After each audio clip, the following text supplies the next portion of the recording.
நேர்களை வணக்கம். நான் மார்ஷல் சிறப்பு நேர்காணலுக்காக நம்மளுடன் திமுக தேர்தல் பணிக்குழு மாநில செயலாளர் திரு புகழேந்தி இணைந்திருக்கிறார். அவர்களோட பேசலாம். சார் வணக்கம். அனைவருக்கும் வணக்கம். கேளுங்க சார். இந்த 100 நாள் வேலை திட்டம் தொடர்பாக ஒரு பெரிய சர்ச்சை கிளம்பி இருக்கிறது. அதுல சில மாற்றங்களை செய்து அதுல இருந்து காந்தி பேரையே மாற்றி அறிவிப்பு செய்ய மத்திய அரசு திட்டமிட்டு இருக்கிறது. இதற்கு எதிராக இந்தியா முழுவதும் எதிர்ப்பு கிளம்பி இருக்க, நாடாளுமன்றத்துல எதிர்கட்சிகள் எல்லாம் போராட்டம் நடத்திட்டு இருக்காங்க. எப்படி பாக்குறீங்க?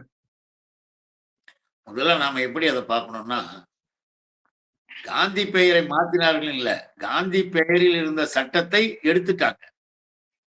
உண்மையான உள்நோக்கி பாத்தீங்கன்னா சிந்திச்சு பார்த்தா தெரியும். காந்தி பெயரில் இருந்த சட்டத்தை எடுத்தாச்சு, ரத்து பண்ணிட்டு புதுசா இவர்கள் சில விதிமுறைகளை போட்டு சில குழப்பங்களை உருவாக்கி நமக்கு யாருக்குமே புரியாத ஒரு பேர்ல எங்களுடைய தலைவர் முதல்வர் அண்ணன் தளபதி அவர்கள் சொன்னது மாதிரி இந்தி திணிப்பு மட்டுமல்ல, சமஸ்கிருத திணிப்பு.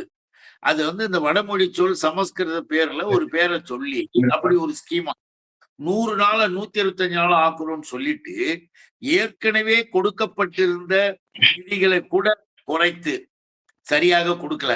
எந்த இடத்துலயும் சரியா போய் பணம் சேரல. அது ஏழை எளிய மக்களுக்கு, உழைப்பாளிகளுக்கு, விவசாய பெருங்குடிகள், விவசாய வேலை செய்கிறவங்களுக்காக திட்டம் நல்லா பண்ணிட்டு இருந்தாங்க. தமிழ்நாட்டிலேயே முதன்மையான அளவுல நம்ம ஆட்சி அதுல கூட பாத்தீங்கன்னா நல்லா தெரிஞ்சுக்கணும். யூனியன் கவர்மெண்ட் அதுக்கு கூட பணத்தை தமிழ்நாட்டிற்கு குறைத்தது.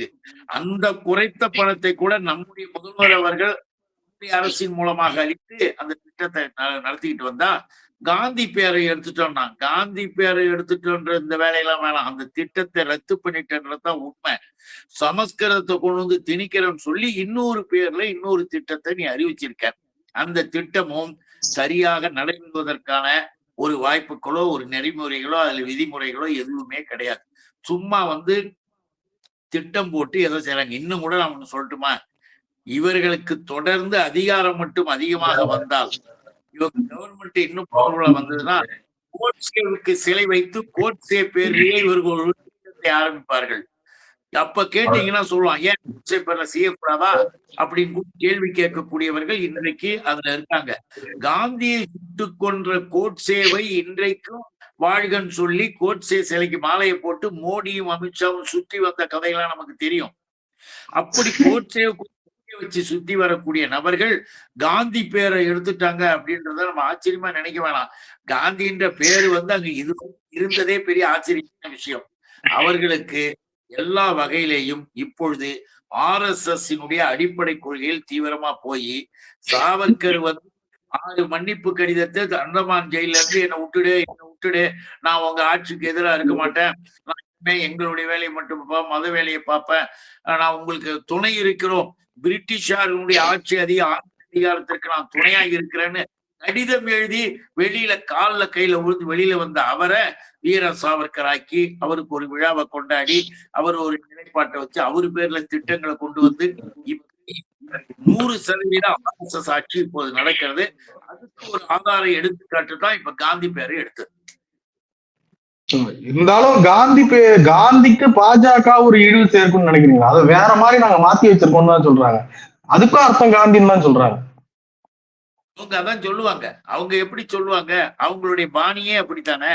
எதையாவது ஒண்ணு சொல்லிட்டு அதை ஒண்ணு முறையாக செய்யணுமா சொல்லணுமா அப்படின்னு கேட்டீங்கன்னா, அது முதல் நாள் சொன்னதோடு சரி, அடுத்த நாள் காலி.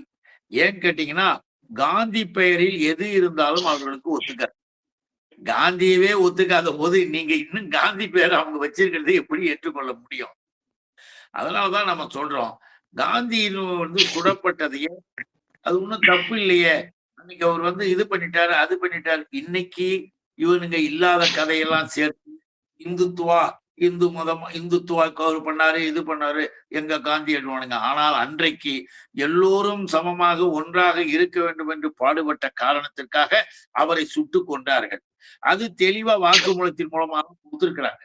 அதனால இந்த நடிப்பு நாடகத்தை நம்ம நம்பவும் வேணாம், அதை ஏற்றுக்கொண்டு நம்ம பேசுறதே ரொம்ப ஆச்சரியமான விஷயம். சமீபத்துல அந்தமான்ல சாவர்கருடைய சிலையை அமித்ஷா மற்றவர்கள்லாம் திறந்து வச்சிருக்காங்க, பாஜக தலைவர்கள் எல்லாம். இதை எப்படி பாக்குறீங்க சார்?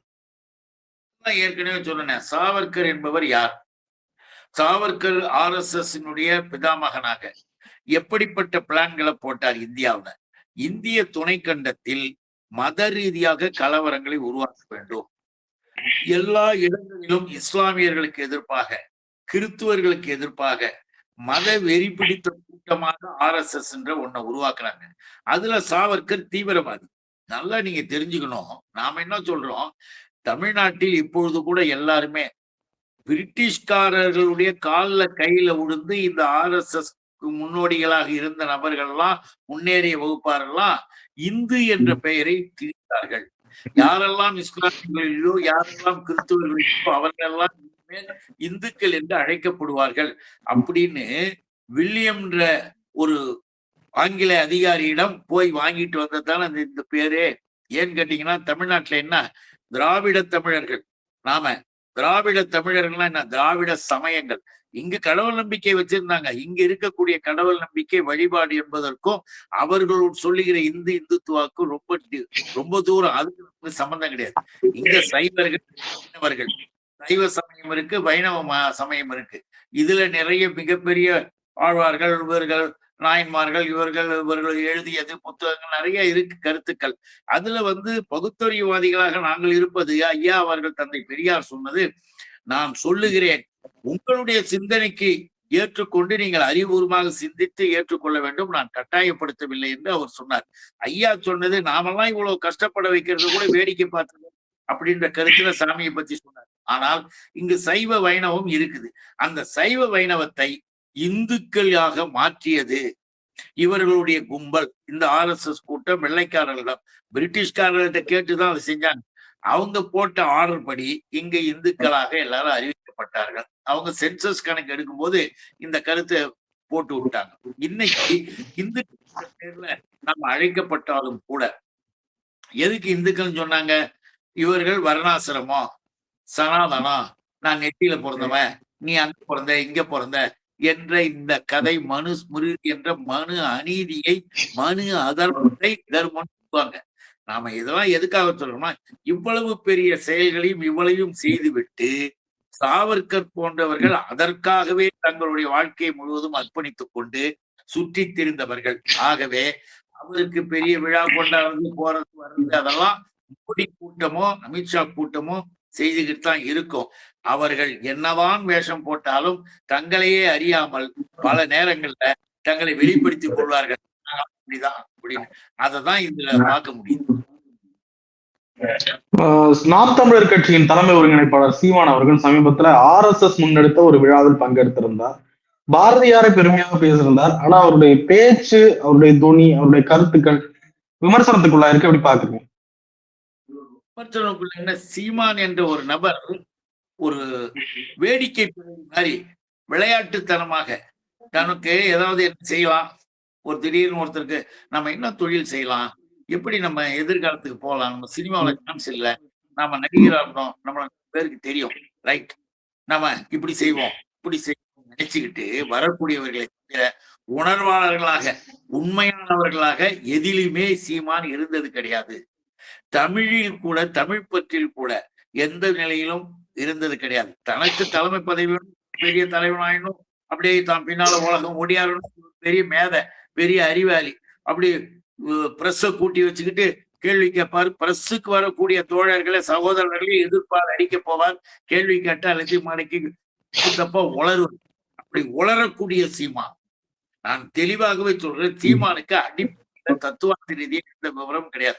கேள்விக்கு பதில் சொல்லும் போது அது விவரத்துக்கு ஏற்ற மாற்றிக்கொண்டு அதுக்கு ஒரு கேள்வி மடக்கிக்கிட்டு இருக்கக்கூடிய சீமான். அதனாலதான் நம்ம சொல்றோம், சீமானுடைய பேச்சு, சீமான் பாரதியார்னா பாரதியாரை பற்றி முழுவதும் சீமான் தெரியும். பாரதியாரை பற்றி என்ன தெரியும் உனக்கு? நாம பார்த்தோம்னா அவர் பேசியதுக்கும் பாரதியார் இன்னொரு குணமும் இருக்கு. பாரதியாரினுடைய அது அவருடைய விருப்பம். நாம அதை இப்போ பேசிட்டு இருக்க வேண்டிய அவசியம் இல்லை, அதை சொல்லிக்கிட்டு இருக்க வேண்டிய அவசியம் இல்லை. பாரதியார் மதிப்பிற்குரியவராக, மரியாதைக்குரியவராக, கவிஞராக எல்லாரும் ஏற்றுக்கொண்டு இருக்கும் போது பாரதியாரினுடைய அடுத்த பக்கத்துக்கு போக வைக்கிற வேலையை சீமான் ஏன் செய்யணும்? அப்ப சீமான் என்ன செய்யறாப்புல, திட்டம் போட்டு பாரதியாரையும் இழிவுபடுத்துகிறார். ஏன் நீங்க பாரதியாரை பத்தி பேசாம இருக்கீங்க, நீங்களும் பேசுங்கன்னு மத்தவங்களை கிளப்பி விடுறாரு. பாரதியார் ஒரு கட்டத்துல பார்த்தா அவர் சனாதனமாக, அவர் வர்ணாசிரமத்தை ஆதரித்தவராக, அவர் மற்றும் உள்ள உரிமைகளுக்கு மறுப்புள்ளவராக ஒரு அவருடைய பாடல்களும் கவிதைகளையும் சொல்லுவாங்க. அதை பற்றி விமர்சனங்கள் நிறைய புத்தகங்கள்லாம் இருக்கு. ஆனால் சீமான் பேசுகின்ற பொழுதுதான் தேவையில்லாம பாரதியாரை கொச்சைப்படுத்திக்கிட்டு சீமான் தான் வெளிப்படுத்துறாரு. அவ்வளவுதான் நம்ம சொல்ல முடியும். சார் நிறைய விஷயங்களை பகிர்ந்து முடியும். நன்றி சார். அனைவருக்கும் வணக்கம். நன்றி. வாழ்க.